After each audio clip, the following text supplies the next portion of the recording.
Olá, turma. Eu sou a professora Thaís, do CESF Timbó, para quem não me conhece, né? Ficarei dando algumas aulas de forma virtual, juntamente com a professora Marnier, certo? Bom, ela deve ter falado para vocês, explicado um pouco do capítulo 3. No caso, agora, a gente vai trabalhar o capítulo 4. No capítulo 4, nós vamos estar estudando sobre os indígenas no Brasil.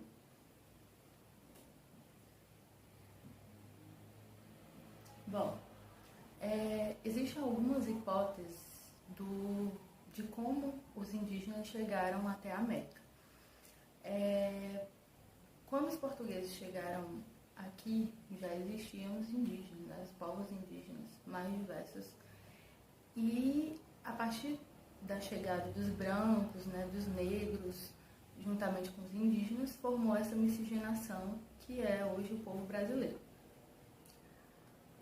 No entanto, não se explica, não tem uma comprovação de como os indígenas chegaram no nosso território. Mas algumas hipóteses, né, são lançadas por historiadores, pesquisadores, sobre de como eles chegaram. A primeira hipótese, ela aborda que, a partir de caçadores e coletores que viviam no continente asiático, passaram pela Sibéria, pelo Estreito de Bering, até chegar no Alasca e chegaram aí no nosso continente americano. Essa é a primeira hipótese e a mais aceita pelos pesquisadores atualmente. A segunda hipótese é de que existiam indígenas, né, nessa área africana que foram pelo continente da Oceania através de construções de embarcações, de canoas, conseguiram atravessar essa região da Malásia Polinésia até chegar na América. Isso inicialmente na América do Sul.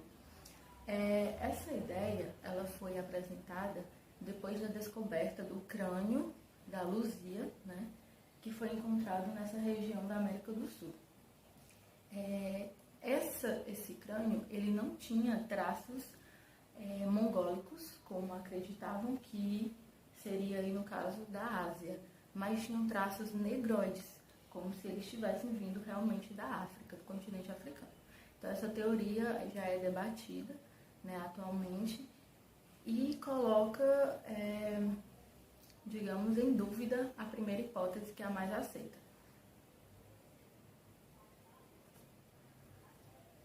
No caso, a terceira hipótese seria de que o indígena ele surgiu no próprio continente americano. Seria a teoria do surgimento autóctone, que ele surgiu no próprio continente. Ele não veio de outro continente, mas sim se desenvolveu e evoluiu, migrou, né, de forma nômade por todo o território americano.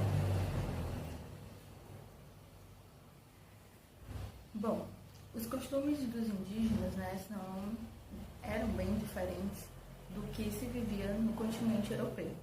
Então, na alimentação, por exemplo, eles viviam da caça, da pesca. Isso era de responsabilidade dos homens, né, porque existia uma divisão social, né, uma organização das atividades.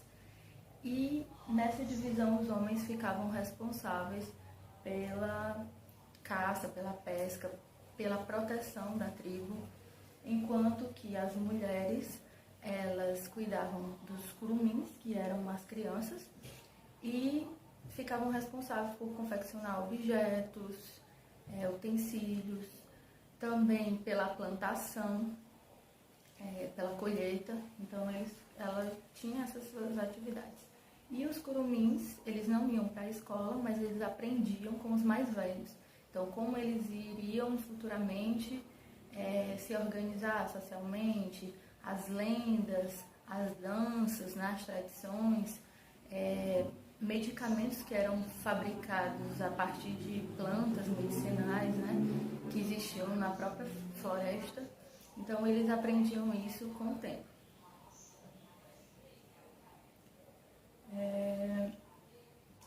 E eles tinham também uma vida pacata, né? Não era uma vida, digamos, de acumulação de riquezas, mas sim de só coletar da natureza aquilo que eles precisavam para sobreviver. Então, eles não tinham a intenção de gerar, acumular riquezas, mas viver de forma harmoniosa com a natureza. Com a chegada dos portugueses no Brasil, é praticado, né, o etnocídio e o genocídio. O que significa esses termos? Quando os portugueses chegaram, eles foram substituindo a cultura existente, né, de modo a interferir nos costumes, na religião, começaram catequizando os índios, depois nas vestimentas, interviram na vida indígena.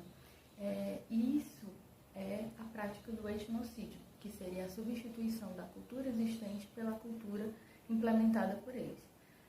Outro termo, que é o genocídio, também foi praticado, que é a matança em grande quantidade, né, em massa da população. Então, muitos índios morreram, não só pelas armas de fogo trazidas pelos portugueses, mas também pelas doenças que foram trazidas, né, tuberculose, varíola, a própria gripe, porque eles não tinham anticorpos para a gripe, porque eles não tinham contato antes com esse tipo de doença, então eles eram frágeis para terem esse tipo de doença, né? Então, muitos morreram, né, por conta dessa vinda dos portugueses até aqui. E aí, o órgão responsável pela proteção indígena, né, a FUNAI, que é a Fundação Nacional do Índio. Essa organização, né, FUNAI, ela tem esse dever de proteção, né, indígena e também assegurar a terra do índio. Então, a distribuição de terras, né, ela é feita a partir da FUNAI, só que requer uma série de avaliação da terra, ambientalistas que vão avaliar para formarem um termo, e aí esse termo vai ser avaliado pelo governo, né? E aí muitas vezes é barrado pelas questões mesmo de interesses econômicos, de exploração do território, de exploração das terras, tanto interesses de empresas privadas quanto do próprio governo. Então muitas vezes não funciona como deveria funcionar esse direito do índio às terras, né? E, para a gente finalizar, a questão das heranças indígenas. Nós temos muitas heranças indígenas, né, dos povos indígenas, que foi incorporado no nosso cotidiano, como, por exemplo, os alimentos. Foram utilizados, né, e ainda são utilizados muitos alimentos da culinária indígena, como a mandioca, o milho, o guaraná, palmito, canjica, né? Então, muitos alimentos nós utilizamos na nossa culinária atualmente. E os objetos, né, também que são fabricados, como redes, né, jangadas, canoas, também ainda são utilizados e eram de herança indígena.